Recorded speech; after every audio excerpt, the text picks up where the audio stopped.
we really all thrilled, but of course there are big concerns, not only because a lot of Hamas activists are getting released, but we are concerned about the rest of the hostages. And I think, at least for me personally, the main concern is that Netanyahu and his partners will find a way to blow up the rest of the deal. You're listening to the podcast Women Ending War. I'm your co-host, Elana Sztokman, a Jewish Israeli-American, along with my co-hosts Eva Dalak and Dr. Faher Halun, Palestinian citizens of Israel. Together, we are activating peace. Welcome. Welcome, everybody. Welcome to this special gathering on a very intense day. It's an intense day certainly for Israelis and hostage families and soldier families, and also for Palestinians and Gazans, especially 2 million people who are looking forward to getting their lives back. And of course, the whole world is watching the day before a new administration goes into America, which clearly had a role in this happening, which we need to discuss what that role was. I'm here with two amazing women, Eetta Prince-Gibson and Nava Rosolyo, whose bios you could see on our flyer for this event. We'll share their bios with you also in the chat so you could see it again. So welcome, and welcome everybody who's here. Tov, Eetta, tell us a little bit about what this day is, what's happening today, and why are all Israelis like on shpilkes, really with, on edge? Is it the beginning of something? I guess first of all, the obvious is that 3 hostages are coming home. And if every life is a world and a universe, then 3 universes are coming home. And that's the first thing. I think that's what most of the people I speak with, are about. How are they coming home? What have they gone through? We don't know. The fact that these are the 3 women who are coming home, what does that tell us about the rest? Why these 3? So of course there's a lot of that. There's a lot of, I think, joy, as well as trepidation, and what does this mean? There's a lot of political questions. There's a lot of some of which I'm sure we'll get into, or perhaps the listeners, the audience wants to ask. What does it mean in terms of the future? 3, as I said, is a universe, but there's 98. How many of them are alive? How many are alive? What status are they in? I mean, I'm trying to vision in my mind what we will see, which is probably we won't. And actually, for the hostages coming home, for the 3 women coming home, I kind of hope we won't see. Can they we shouldn't be looking too closely. We should, on the one hand, we all need to be part of this. We all feel like we want to be part of this, but not to invade their privacy too much, but to give them space. So, okay, so we have the 3 hostages coming home, but that's only the beginning of this 42-day deal, this 6-week deal, which includes this gradual return of 33 hostages and a gradual retreat of the Israeli army. But even after those 6 weeks, it's not a complete retreat. No. The retreat from Gaza will only be in stage 2 if those 42 days are kept. So, Nava, tell us, you spend a lot of your time in Tel Aviv, on Kaplan Street, on Begin, with hostage families. And also in Jerusalem, in the Knesset. In the Knesset. Not less important. Not less important. Tell us what you've been seeing. Yeah. So first of all, thank you for having me. I think it's a very exciting day for everyone in Israel. Of course, we all feel a mixture of hopes, and we really all thrilled, but of course there are big concerns, not only because a lot of Hamas activists are getting released, but we are concerned about the rest of the hostages. And I think, at least for me personally, the main concern is that Netanyahu and his partners will find a way to blow up the rest of the deal. Right. They're Even already talking though about the it. deal includes all 98 hostages. Yeah. Unfortunately, a lot of them are dead, but they all deserve to go back to Israel, whether they're alive, to go back to their families, or at least be buried here in Israel.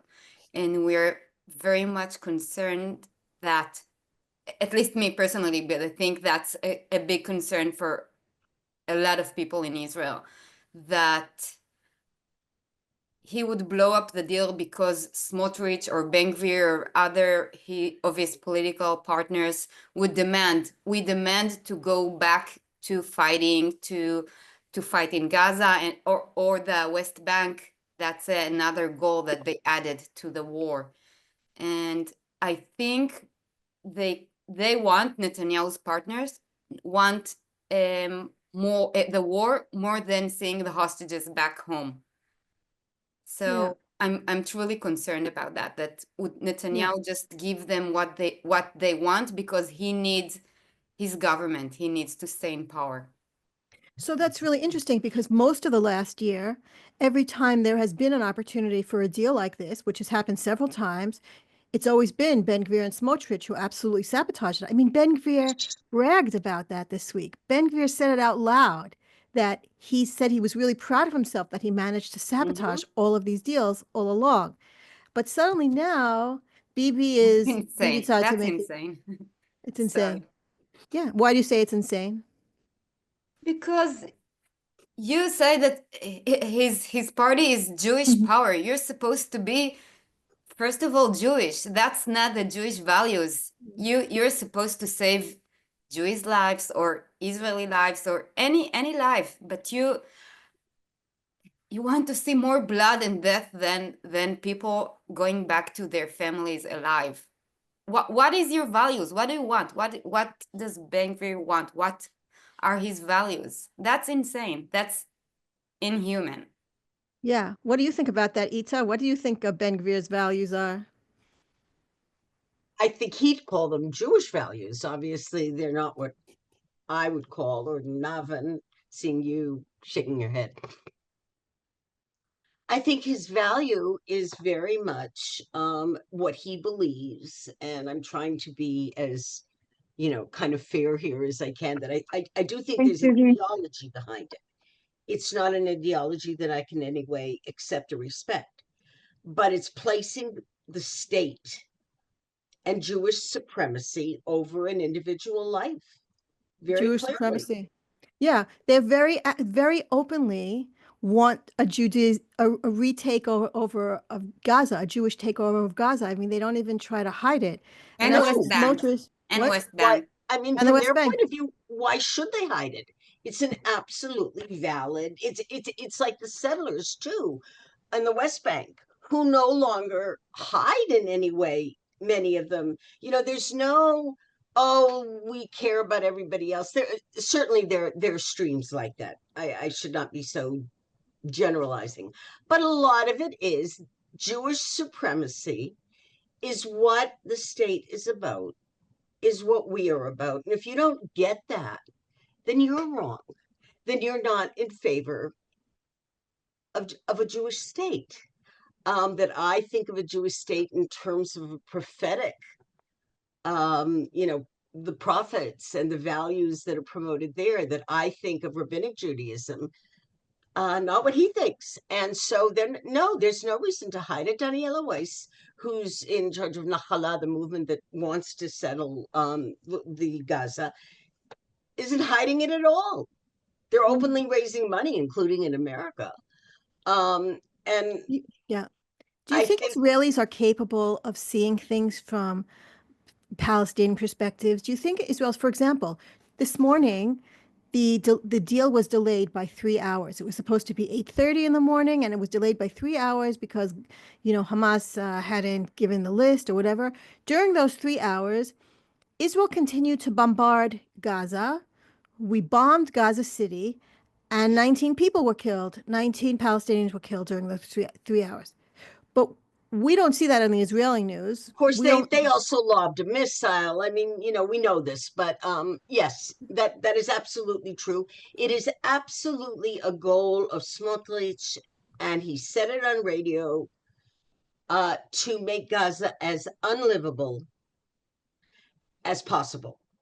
Now we hear Trump saying that he's going to resettle them in Indonesia. I just heard that on the news and thought, at some point there's so much ridiculousness going around that you really have to focus. And I think because we're going to settle people in Indonesia because they're dying for more people to come over. But I think that what we have to focus on is that there are very, very seriously different and opposing views of what the end of the war means. Yeah. Never mind when it happens, within Israeli Jewish society. And I'm specifically talking about that. And I'll get to what you said about Palestinians in a moment. I think we have very different ideas of what should be happening in Gaza afterwards. I think we have very different ideas about the value of a life versus the value of a collective or a state, which is why I think we're talking about proto-fascist. The elevation of the collective, the state. Let's all stand up and salute the flag over the validity or importance of an individual life. So, And I Eetta, think, you're describing like a split in Israel, like a massive split, like mhm. apocalyptic split in the Jewish Israeli community in a way, of two radically different perspectives about what life should be looking like right now. How do you see that? Like what do Well, you first of all, I think that let's be honest, it's not just Israel. There's a liberalism is the idea of the value of the individual over the value of the collective is beginning to recede, not only in Israel, and probably not such a bad idea. It's been taken very, very far, as we know. On the other hand, the growth of the collective and the growth of proto-fascism isn't new. It's happening in Europe. Why we thought we were exempted. We wanted to be a nation like all the nations. So that's great. We get our demagogues and fascists and all the other people too. We're just like to an extent. Do I think it's unbridgeable? No. I think these trends exist in Judaism and have always been in Judaism. I think we've managed through the millennia to find balances. If I were to give it a little bit of a historical look, and this is what keeps me sometimes from feeling, that I want to collapse, is that that these are not unsurmountable problems if we don't think we have to solve them in some grandiose overriding way. There's a validity to solving problems on a day-to-day basis. Mm. And I don't know that we can come up. It's one of the issues with the Constitution, for instance. When you start talking in these very large terms, I'm not sure we can do it. When you talk to me about what should happen tomorrow in this issue, I think we can certainly bridge it. We've got finances to deal with, schools to repair, a south to repair, a north to repair, and certainly allocation of funds for the returning hostages. Right. So And what I about think you, Nava? Do you agree with Eetta? I mean, what are you seeing in terms of this like massive split happening in Israeli society? I agree that there is a split in the Israeli society, but it's not 50-50. I think it's more like 20-80. There are a lot of radical, fascist, racist people in Israel that want to occupy Gaza Strip and the West Bank and believe in Jewish supremacy, but that's not the majority of the people in Israel. But these are the radical people that control the government. They have their representation in Netanyahu's coalition, mainly Ben-Gvir and Smotrich. They're both of their parties, and they're the one that take decisions. They control Netanyahu, or maybe their allies. I don't know if Netanyahu is blackmailed by them or he just partnered with them, but they take the decisions, but they don't represent the majority of the sane Israeli people. So there is a split, but it's not 50-50. I think most of the sane people in Israel want to go back to democracy and want security and want peace and quiet and just live their lives. And they don't want to sacrifice soldiers in order to settle in Gaza. I think they are willing to leave Gaza completely and maybe also the West Bank. Personally, I believe in the two-state solution because we need borders. In order to have security, I won't even speak about peace, but in order to have security, we need to decide what are our borders.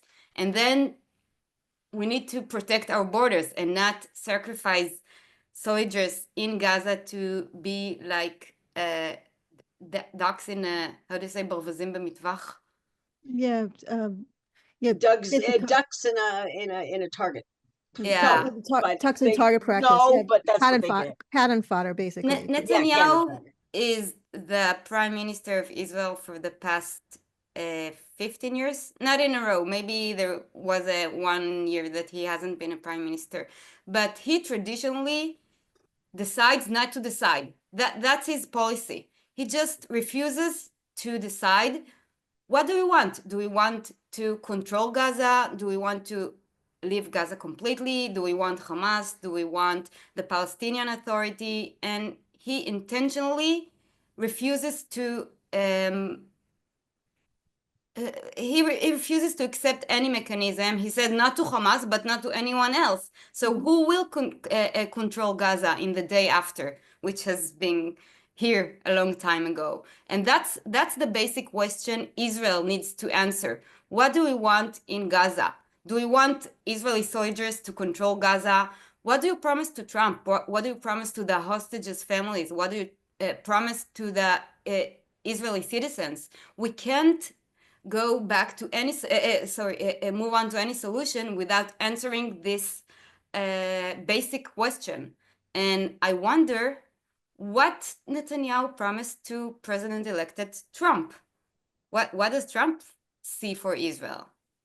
Mhm. And So it's really Trump is a riddle for me. I don't know if anyone can know what are his plans for Israel. Right.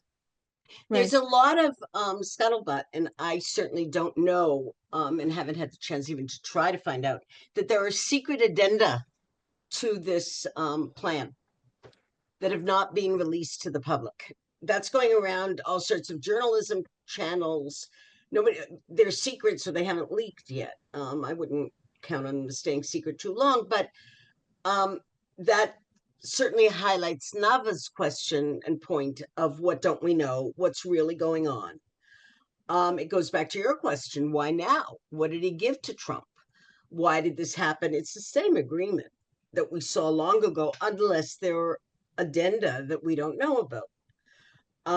Also, there's a question, of course, if parts, when we say Gaza, and who's going to rule over Gaza, and is the IDF going to be in Gaza? And are we talking about the entire strip? Are we talking about parts? What would satisfy different elements? All of that becomes very, very complicated, and none of it was discussed. Smotrich is walking on the radio this morning, very clearly said that the fighting will resume after the end of the first stage. He said that. Right, he said that yesterday also. He's been saying that. The So same he's very Netanyahu openly saying promised. that he has no. Yeah. The same Netanyahu promised to Smotrich and Trump two different things on public. To Trump, he promised, I think that's what the deal includes, even though the public in Israel doesn't really know what the agreement includes. That's crazy. But as far as I know, the agreement includes ultimately completely ending the war and leaving Gaza Strip completely.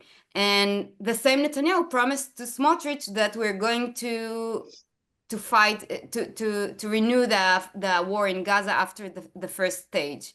So we don't really know who which of Netanyahu's voice is the true, is like what's written in the agreement.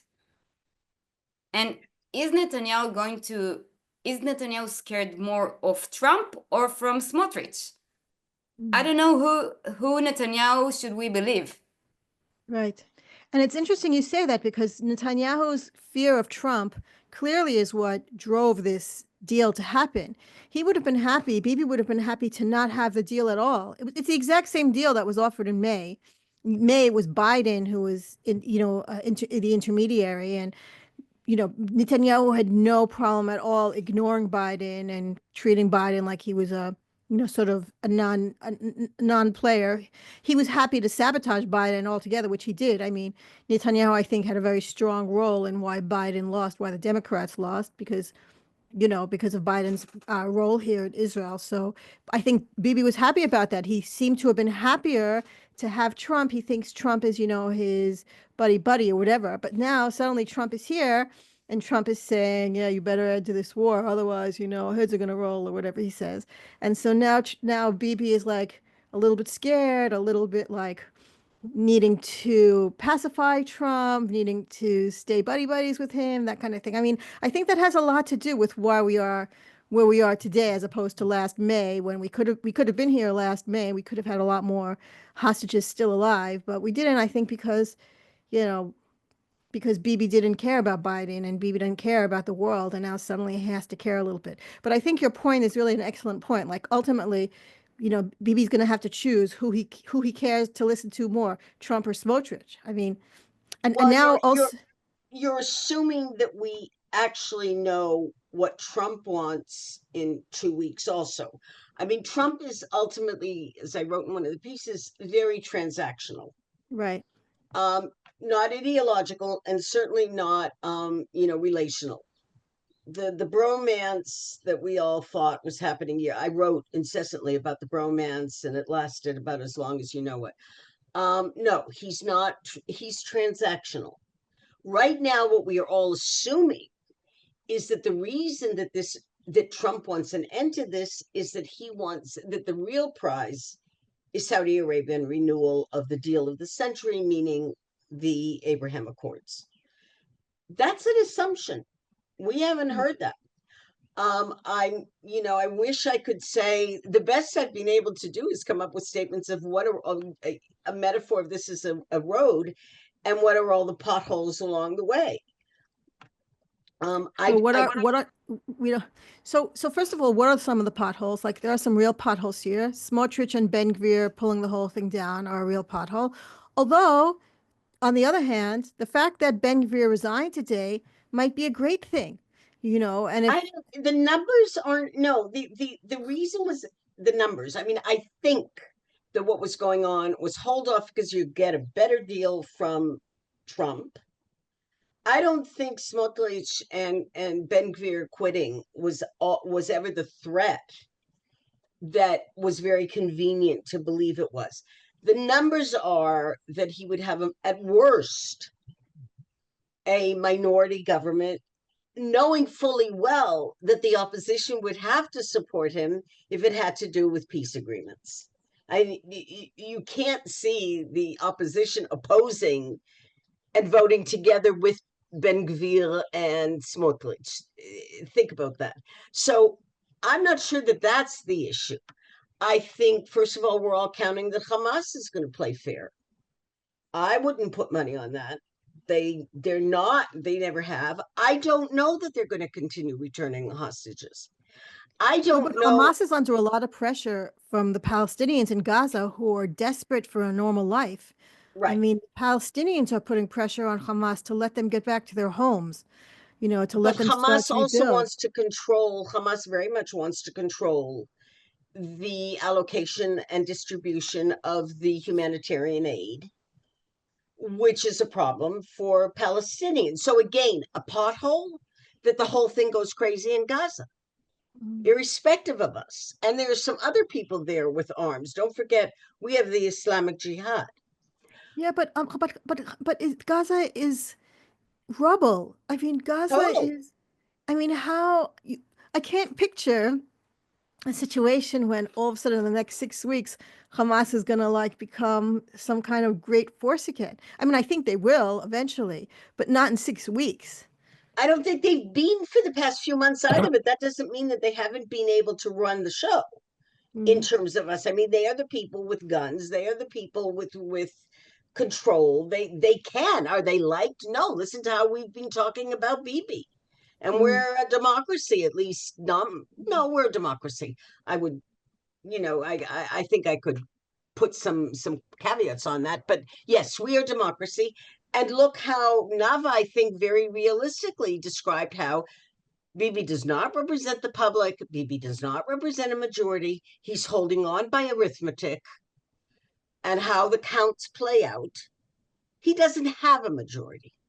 And yet, he's running the show. So if Hamas is beloved or not, or approved or not, seems to me secondary right now to what they can do. If Hamas could promise rebuilding the Gazans, if I were a Gazan, I would be so desperate. I'd vote, if I really thought it would give me an opportunity at rebuilding, I'd vote for anybody that I believe. Will they believe? I don't know. You're asking me potential potholes. Another is that they don't play fair on the hostages. Another is that they don't know where all the hostages are. Right.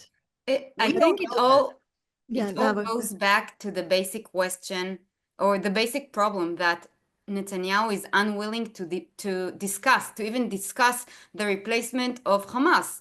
So from that perspective, we're still in October 6th, before October 7th, because Hamas is still ruling the Gaza Strip, and he's rebuilding. He will be the one in charge, the organization in charge of rebuilding Gaza, because they don't have alternative. I think the Gaza people and the Israeli people want to replace Hamas, but Netanyahu is not willing to even discuss that option. So Hamas will still be the one that Israel has to be dependent on to be fair enough to release the rest of the hostages. And I think this problem starts with Netanyahu, which is just refuses to discuss the replacement of Hamas. So I think if Israel wants to see another body controls Gaza Strip, we first have to replace Netanyahu's government, because we can move on to any solution any day after with Netanyahu still holding on in his power. And what do you think the chances are of that? Could you see a scenario where there are elections soon and where Netanyahu loses? So there is, for the past 2 years, there is very struggle. There is a very determined struggle. We're on the streets and on social networks and on media, and lately on the Knesset, on committees. We're shouting out that we want to replace Netanyahu's government, which that started with the judicial coup that he was trying and still trying to perform in Israel, because we should mention that he's accused in 3 severe criminal charges. Right. So his personal interest was to control the judicial system, just to avoid his own trial and sanctions. And we've warned that this judicial coup would lead to severely harm the national security.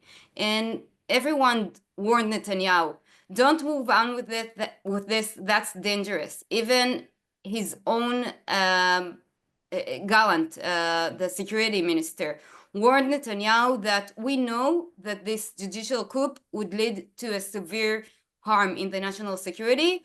So Netanyahu, in response, just tried to fire him, just to avoid him from warning the public. Twice. He did that twice. Yeah. Well, eventually fired him, because he didn't want someone that is not loyal to him and is independent. So that led to October 7th. I think without the judicial coup, October 7th would never happen because, of course, the Hamas is a terror organization which performed the terrible slaughter, but they used the opportunity when Israel was weak, Mhm. thanks to Netanyahu's government. Right.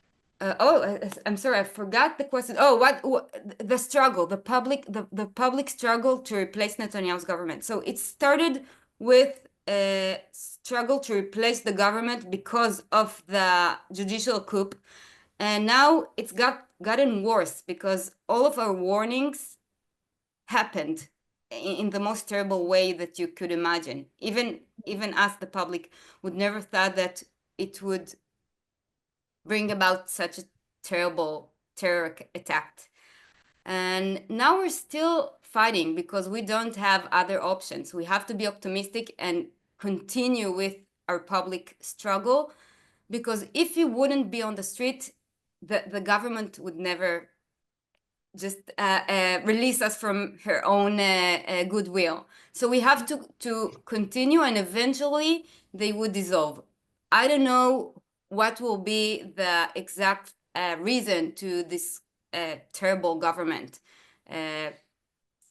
replaced. Maybe it would be thanks to us, maybe they would have conflicts, internal conflicts, but the public struggle is necessary because that initiates all of the other things that would eventually bring about the replacement of this terrible government.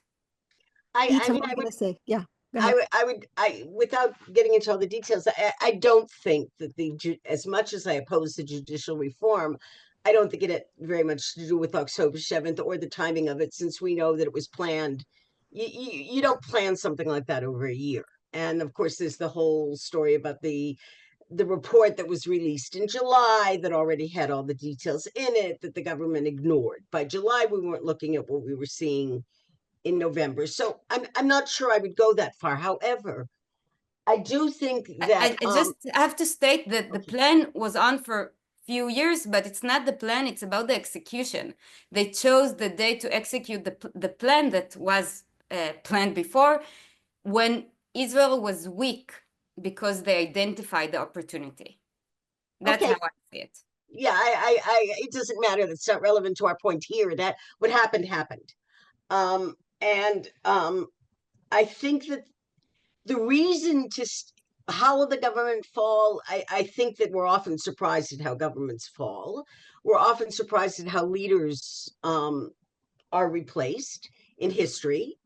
And sometimes it's not on the things that we thought would be. Why I think that public pressure is so crucial right now is because I think that if the Likud members, the rank and file, and a lot of them will not be reelected, I think. The Tali Gottliebs and those people, I don't think are showing up, are not going to be reelected. I don't think the Likud themselves is showing so much support for them. Don't be so sure. Okay. We'll find out. I'm not sure of anything. I'm the one who's saying we don't know, but I certainly wouldn't bet on right now. I think what we have to do is maintain public presence, because I think that there are members of the Knesset who will eventually decide, not in my interest. This is hurting the Likud. I won't get back in.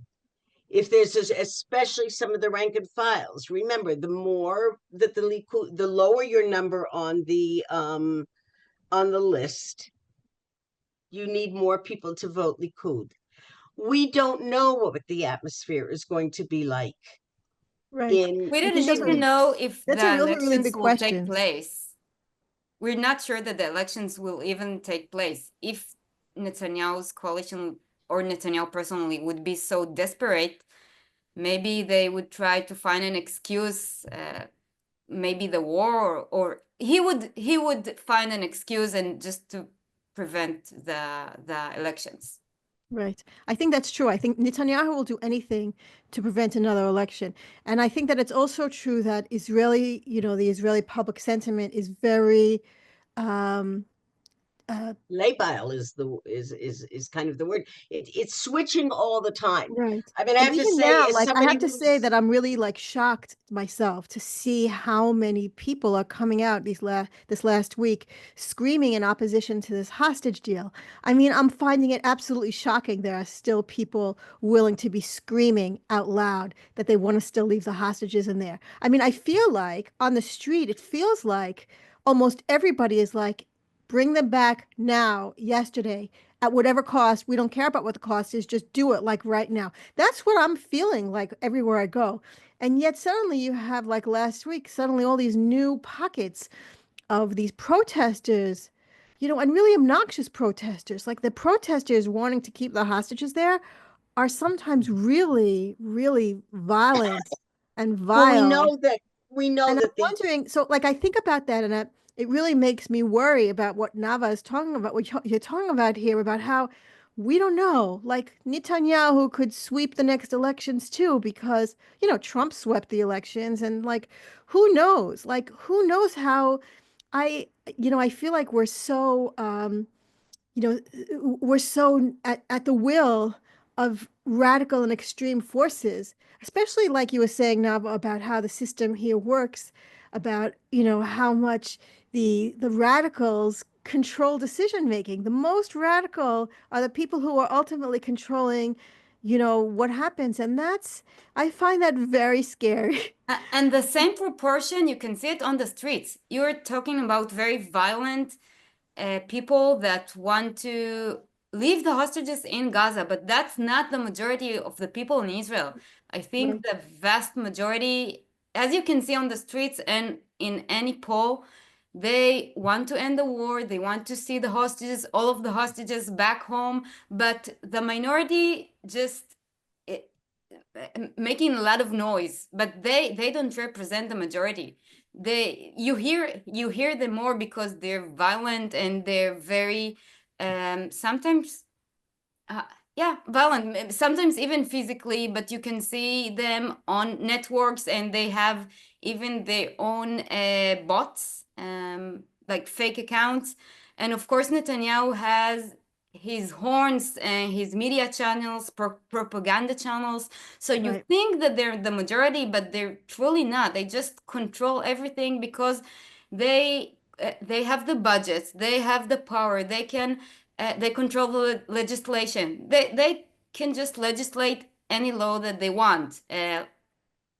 For example, controlling the media to shut down the Haaretz news, which is one of the newspapers in Israel that I think has a liberal agenda. They don't hide their agenda, but they're very מקצועיים, Professional. very professional. professional newspaper. So Netanyahu doesn't want a independent media that would reflect the voice of the majority in Israel and reflect, for example, what's Oh, going on in Gaza. He wants to control the media, wants to control budgets and legislation, and of course the army, and of course all of the security forces. That's almost a dictatorship. That's the problem. We're yeah. here. We've come to the point that Netanyahu, although he was elected fairly, but he doesn't represent the good of Israel or the good of the Israeli citizens or Right. the majority of the Right. Israeli people. I just want to point out we have some people writing in the chats. My friend Leon Orvac in Australia writes, the focus of hostage protests shifted the public pressure from calling for a new government, but the Netanyahu government is the root cause of all the disaster that has befallen Israel, which I think is what Nava, what you've been saying also. I want to give everybody a chance. We've only got about 15 minutes left. I want to give everybody who's here a chance to send in questions for our speakers. So you can write it straight into the chat. And meanwhile, we're going to keep talking. Eetta, what did you want to say about while Nava was talking? First of all, I want to say that I think that the opposition, at least what from people I'm dealing with, to the deal splits into two. The noisy, often violent, and as I regularly say, in Israel, violence reads from right to left, like Hebrew. The violence is usually on the right. or from the right. However, there are also people raising a question that may have some validity. It's not a question that I would want to pose, but on the chances that this may end with 33 and the rest left, is this a deal we should go for? It's not the same thing as, we didn't wipe out Hamas and screw Hamas and life isn't important and what we're hearing from that side. It's not a position I would take, but I think it's a position that should be heard. These are people saying every life is worth something, but what about other people who may be left behind, especially given that Netanyahu probably won't honor it? I mean, one of the things we may be looking at is that 33 people came home and the rest may never. Again, I would then look at what the atmosphere is going to be then. I have to say my own personal research was qualitative, my academic research. I'm not in favor of polls. I think they're true at a given second at best. And I know that there are going to be people who are going to argue with me about that. But having said that, I think it'll be what is going to happen over the next few weeks? What are we going to see? What is the status and the health and of the hostages, knowing that we may not know a lot and probably shouldn't know a lot because they're entitled to rehabilitate their lives without the public in their face. All of that being there means that I don't know. I mean, I wish I could give our listeners and other people, and as a journalist who's supposed to be writing these really smart opinion pieces, You do write very smart opinion pieces. but I wish I could say, I think that this is what's going to happen. I think that what's going to happen is that the next 2 weeks are critical. In 2 weeks, we are supposed to start discussing stage 2 and into 3. The question of what is the day after comes up. Who's taking over? Where are the rest of the hostages? How much is Israel willing to redeploy? Or are we going to come up with all sorts of also answers that say, well, you didn't do this, so we're not going to do that? Is it going to be But Eetta, I'm asking you, if Smotrich and Ben-Gvir are no longer in the government in 2 weeks, doesn't that increase the chances that we're going to get to stage 2? I mean, doesn't that help us that they're not in the government? No, There's I don't think so. Knesset members. I think it matters. I think it ultimately matters what Netanyahu thinks he's getting, whether they are, listen, they may not be there. That doesn't mean they're voting against. I mean, if in terms of votes, he's got the votes. He's got the votes to pass anything because everybody in the opposition is in favor of a hostage. So Netanyahu goes back, says, I'm going back into Gaza. Does anybody really think that Smotrich and Ben-Gvir are going to oppose that publicly? By the way, they've made noise, but not a whole lot more. I mean, they pulled out. I mean, but he's got the numbers. But I mean, so most of the coalition is still in favor of the deal, even if you have also, it wasn't just Smotrich and Ben-Gvir, by the way. It was also like Shikli, for example, which is like, you have a whole bunch of others who are still voting against it. But let's say you have 8 members of the coalition who are still against the deal.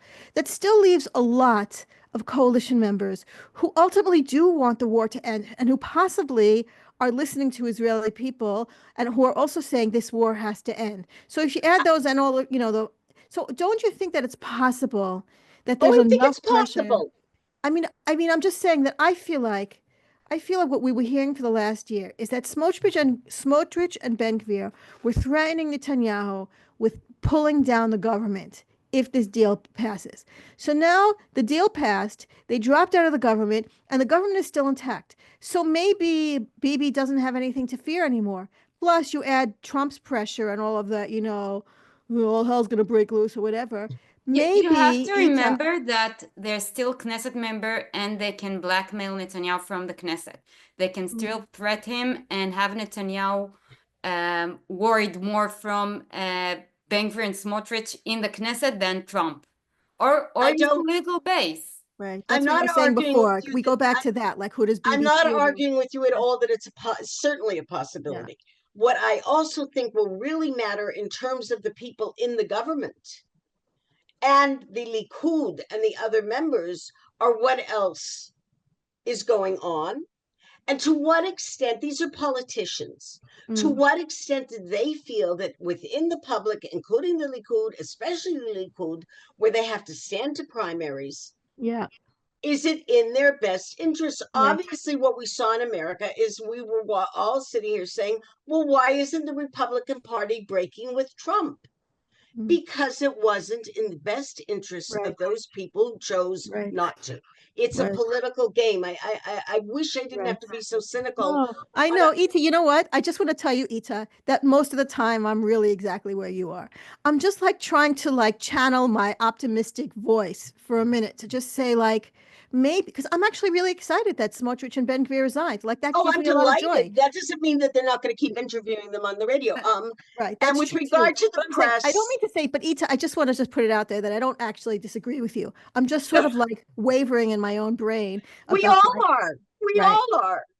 right, But and I also think that with regard to the press, and as a member of the press, as much as we are scared, as much as there's issues of self-censorship, and I would very much, I keep on saying, maybe I'll switch sides and be on the right, just so once I can vote for the winning party, or once, everybody will hug me and not argue with me and call me things like like a judo Nazi or a self-hating Jew and all this stuff.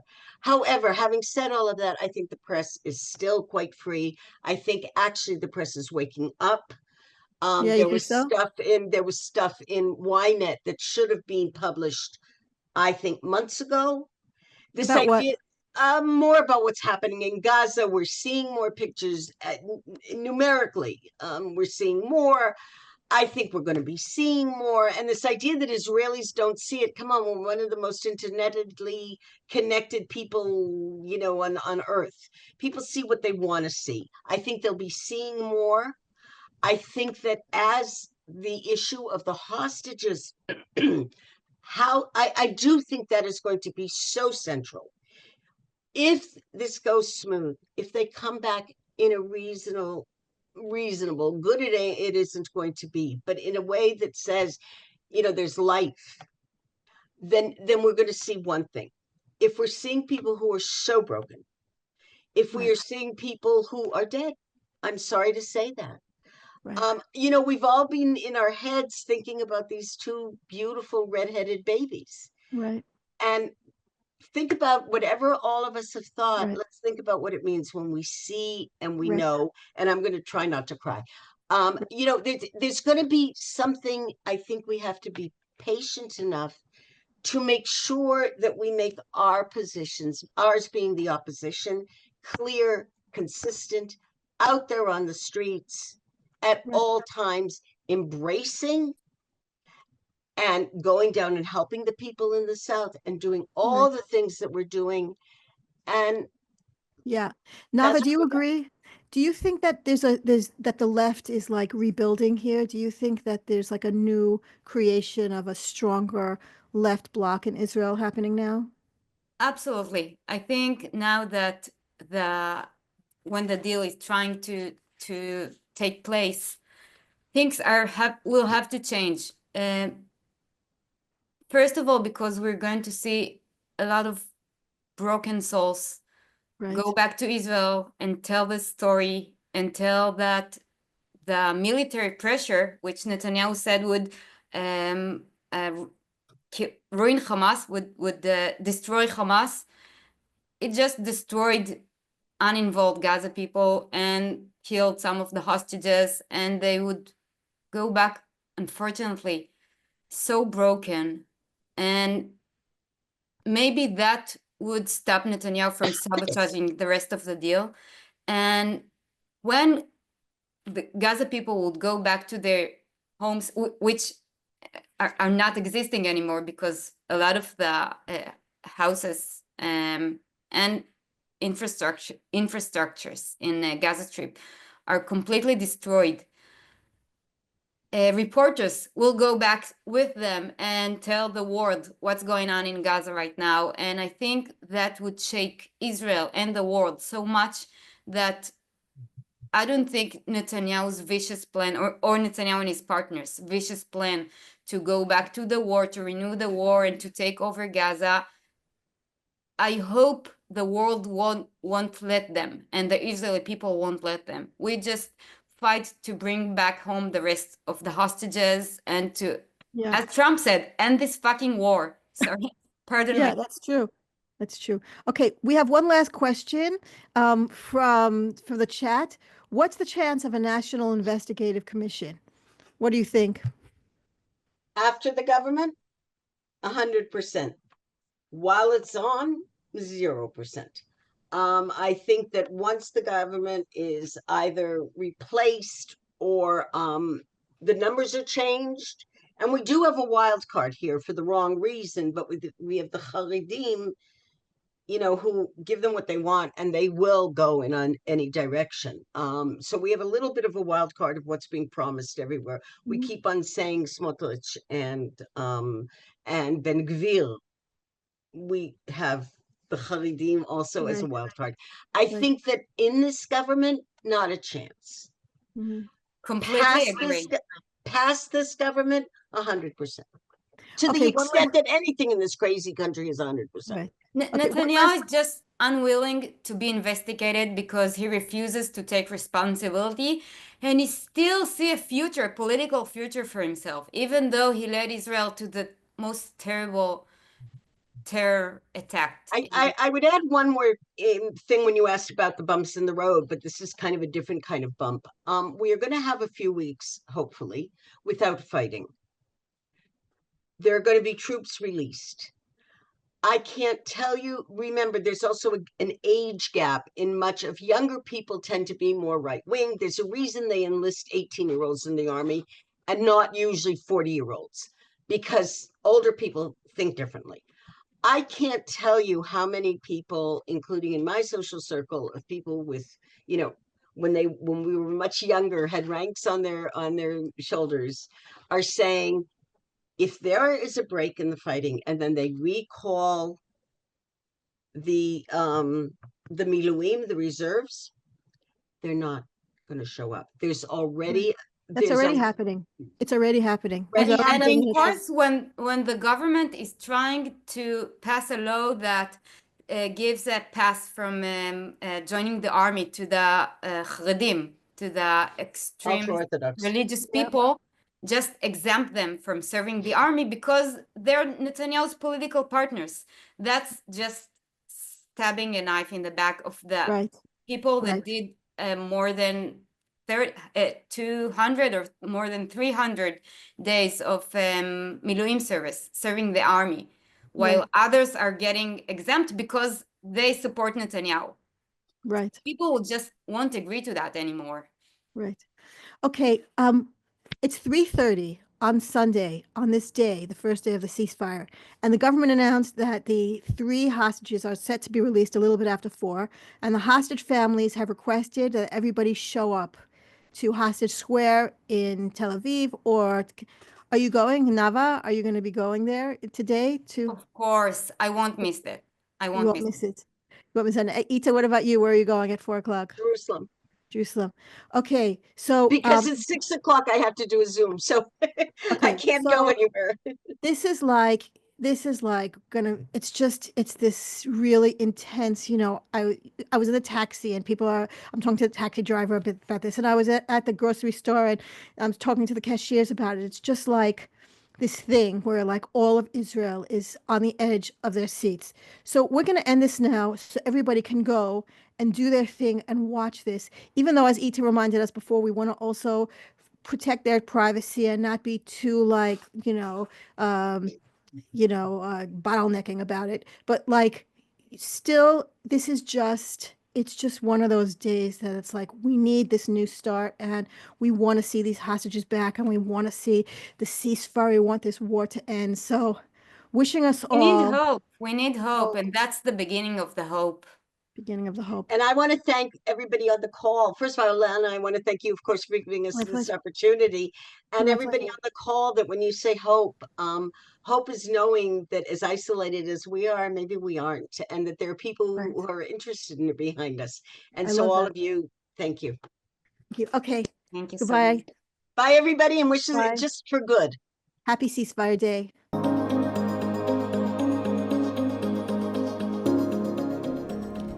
You've been listening to the podcast Women Ending War. I'm Dr. Elana Sztokman, and my co-host is Eva Dalak.